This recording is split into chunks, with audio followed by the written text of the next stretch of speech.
Η κυρία Μπένοβα για 1,5 λεπτό.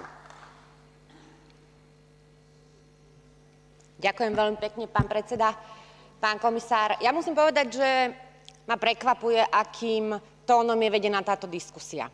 My sme tu dnes mali hovoriť o našich návrhoch a našich stanoviskách k návrhu zákona, ktorý sa ešte stále mení a kde môžeme odporúčiť našim kolegom z izraelského Knesetu, ktorí sú rovnako volení ako my tu v Európskom parlamente, aké sú možno naše dobré rady alebo naše dobré skúsenosti pri prijímaní takéhoto typu zákona.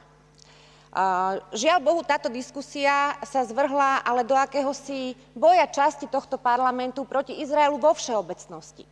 Treba si uvedomiť, že Izrael sa nachádza vo veľmi ťažkej pozícii a ťažkej situácii a je jediným demokratickým štátom v danom regióne, na ktorého útočia prakticky všetci jeho susedia. To je prvá vec.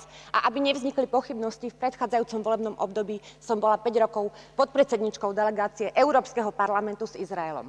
Mám teda skúsenosti a musím povedať veľmi dobré skúsenosti s kolegami z izraelského Knesetu.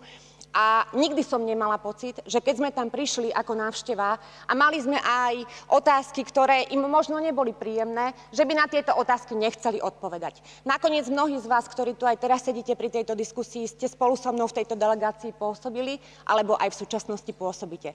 Takže nechajme tomu vzduch, prichádzajme s dobrými návrhmi a ja verím, že naše kolegyne a kolegovia z Knesetu si tieto návrhy osvoja a nebudú mať problém takýmto spôsobom tento zákon prijať. Ďakujem veľmi pekne.